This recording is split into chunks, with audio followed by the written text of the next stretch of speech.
नमस्कार दोस्तों, भारत संतों की भूमि चैनल में आपका हार्दिक स्वागत है।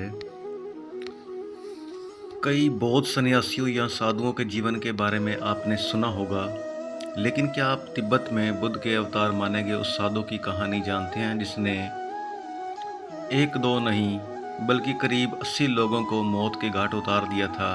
हत्याओं के बाद कैसे वो अध्यात्म की इस चरम अवस्था तक पहुंचा कि न केवल साधु बल्कि उसे तिब्बत में बुद्ध का अवतार तक कहा गया।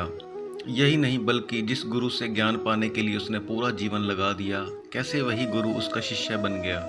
इस साधु को मिलारेपा नाम से जाना जाता है और बौद्ध धर्म से जुड़ी कुछ किताबों में मिलारेपा को तिब्बत का बुद्ध तक कहा गया है। मिलारेपा के जन्म 11वीं सदी में हुआ। वे एक संपन्न परिवार में पैदा हुए थे।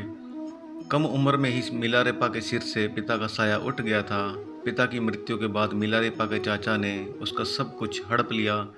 फिर उसकी माँ और छोटी बहन के साथ नौकरों जैसा व्यवहार करने लगा।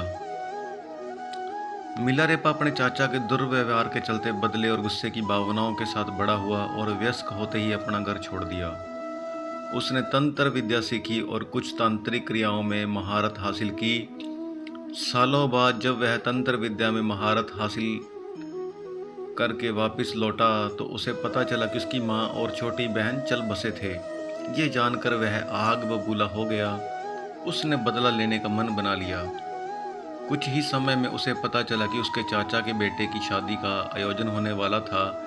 इस मौके पर उसने बदले के इरादे से तंत्र शक्तियों का प्रयोग किया और पूरे आयोजन पर ओले बरसा दिए।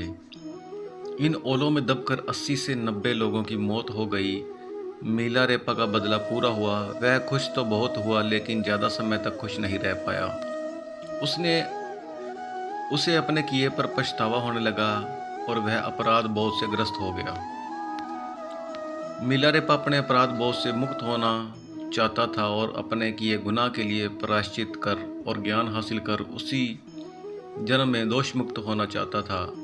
इसके लिए उसने कई गुरुओं के पास जाकर विनती की, लेकिन उसे कहीं रास्ता नहीं मिला।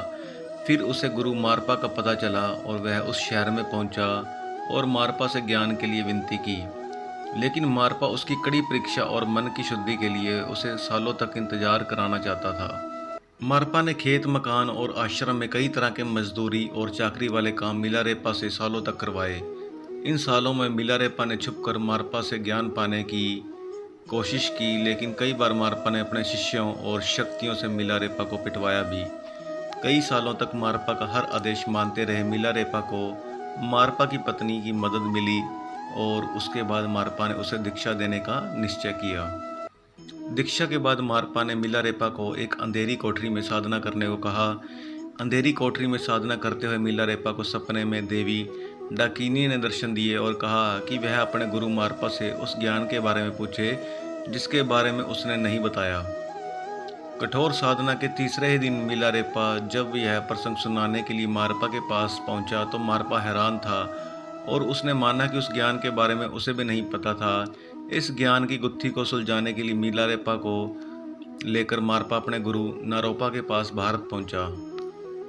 मारपा की बातें सुनने के बाद नारोपा ने तिब्बत की दिशा में सिर झुकाकर कहा, अंधकार में डूबे उत्तर में आखिर एक प्रकाश दिखा। इसके बाद नारोपा ने मारपा और मिलारेपा को जीवन के संपूर्ण ज्ञान के बारे में कुछ विस्तार से बताया।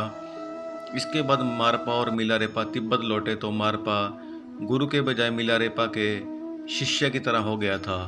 मिलारेपा ने लंबा जीवन जिया और अपने ज्ञान को लोगों तक पहुंचाया।